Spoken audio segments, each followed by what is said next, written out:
If you love those beef and cheddar sandwiches from the drive-thru, you're gonna love this because we're turning it into a rich, creamy skillet that's loaded with flavor. So easy, so delicious, and trust me, it's all about that sauce. First off the bat, I got the old cast iron pan heated up over medium-high heat, and I'm gonna go in with a pound of ground beef, and we'll just break this up here using the old breaker upper thingy manure. You don't want this too broken up, you want, kind of some little bits of chunk in there.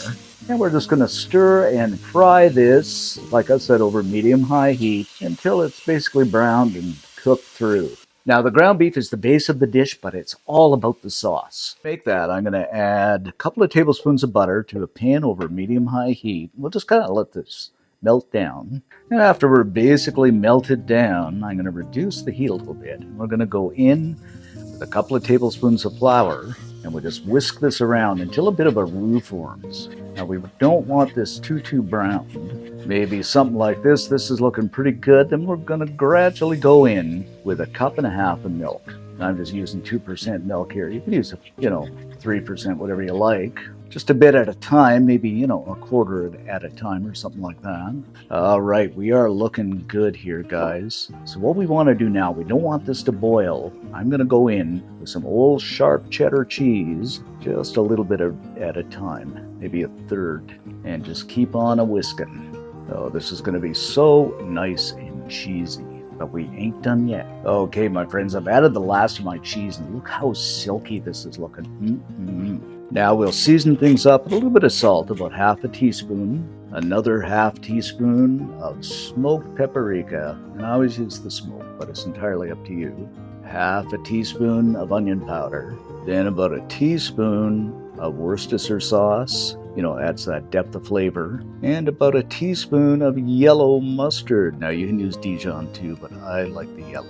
And we're simply going to give this a stir around until that seasoning combines. Look, we're getting a bit of a color change here. All about the sauce. And just look at this, guys. It's about perfect right here. Okay, I'm just going to set this aside for a few minutes.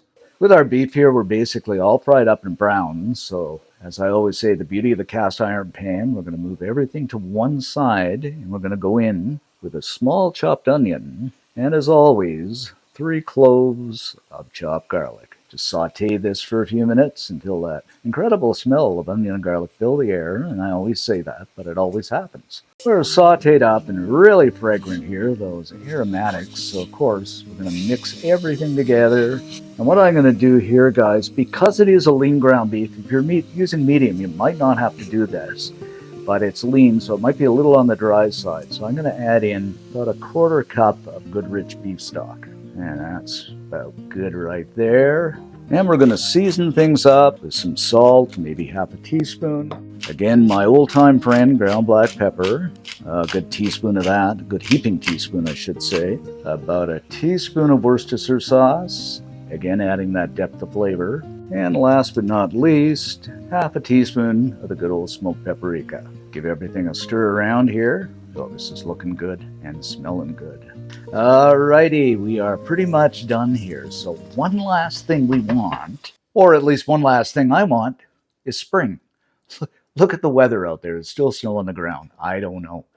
It's going to come slow but sure. But as always, let me know what it's like down your way. The thing we really want, I said it's all in the sauces, is to make our tangy sauce. To do this, I'm going to add in a third of a cup of ketchup to a bowl, followed by a tablespoon of the good old brown sugar, a tablespoon of apple cider vinegar, then 2 or 3 teaspoons of barbecue sauce. Now, you can use Worcestershire sauce, but I'm using the barbecue sauce, and this is the maple. You could use the smoky too. Some garlic powder, about half a teaspoon, then another half a teaspoon of good old onion powder. And of course, we'll just give everything a stir around. This is smelling good here, guys, but you know what? I'm going to give this a bit of a taste test. That is a nice tangy sauce. That's just about perfect the way it is. Now what I'm going to do, guys, is take that cheese sauce and just drizzle it over in kind of a zigzag motion over top of that beef.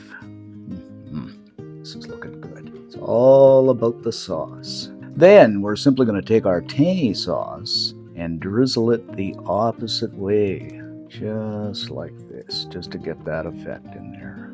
Now you can use a squeeze bottle or whatever you like, or even a spoon. I'm just trying to make it all pretty like for you guys. And there she be, my friends, our beef and cheddar skillet.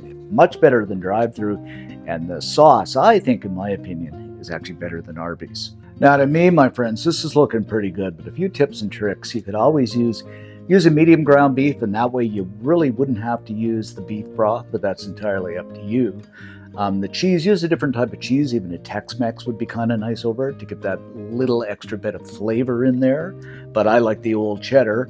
The tangy sauce, you can play with it, add a little less vinegar, whatever you like to make it a little less tangy. But I think this is going to be so good the way it is right now. All right, let's dig in here and grab some, guys.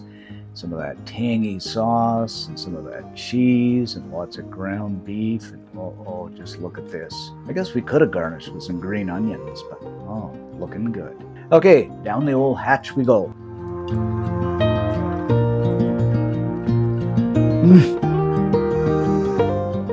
This is shockingly good. That cheese sauce blends together with that sauce so nicely, and the ground beef. I would say this is better than Arby's. There's one thing I would do, maybe cut back on the brown sugar just a little bit. But man, I gotta taste this again. This is fantastic.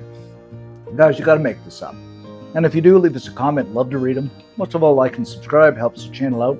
Thanks for watching, guys. Stay safe, but definitely make this up because I can't stop eating it. So good. We'll see you in the next video.